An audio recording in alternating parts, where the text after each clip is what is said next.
హైదరాబాద్లో వరద బీభత్సం కొనసాగుతోంది. మూసీ నది గత కొన్నేళ్లలో ఎన్నడూ లేనంతగా ఉగ్రరూపం దాల్చింది.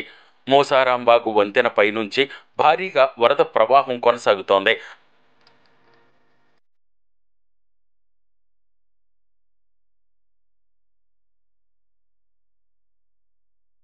చాదర్ఘాటు వంతెనను తాకుతూ వరద నీరు ప్రవహిస్తోంది. దీంతో మోసారాంబాగ్, చాదర్ఘాట్ వంతెనలను పోలీసులు మూసివేశారు. వంతెనలకు రెండు వైపులా బారికేడ్లు ఏర్పాటు చేశారు. దీంతో అంబర్పేట, గోల్నాక మార్గాల్లో భారీగా ట్రాఫిక్ నిలిచిపోయింది. వాహనదారులు తీవ్ర ఇబ్బందులు పడుతున్నారు.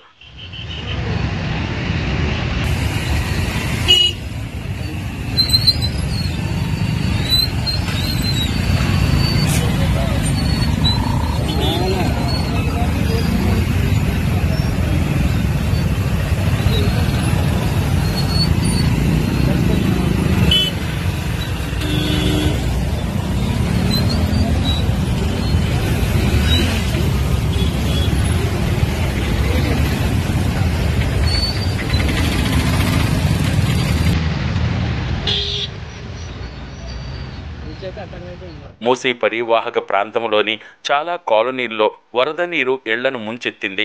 జీహెచ్ఎంసీ, ఎస్డీఆర్ఎఫ్ సిబ్బంది ప్రజలను సురక్షిత ప్రాంతాలకు తరలిస్తున్నారు. మూసానగర్, కమలానగర్ పరిసరాలను మూసీ వరద నీరు చుట్టుముట్టింది. అంబర్పేట్, మలక్పేట పరిసరాల్లోని లోతట్టు ప్రాంతాల ప్రజలను అధికారులు పునరావాస కేంద్రాలకు తరలించారు.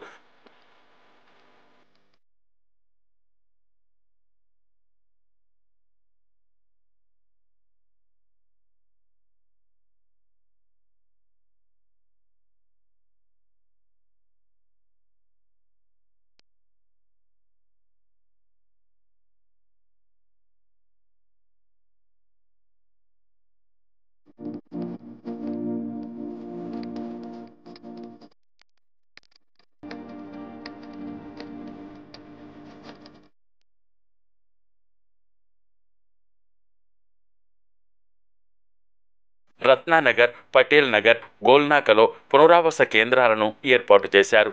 మదర్సా, శంకర్ నగర్, మోసానగర్ నుంచి సుమారు 2,000 మందిని పునరావాస కేంద్రాలకు తరలించారు. హరే కృష్ణ సంస్థ ద్వారా ఆహారం సరఫరా చేసేందుకు అధికారులు ఏర్పాట్లు చేస్తున్నారు. వరద ప్రభావిత ప్రాంతాల్లో జీహెచ్ఎంసీ సిబ్బంది సహాయ కార్యక్రమాలు చేపట్టారు.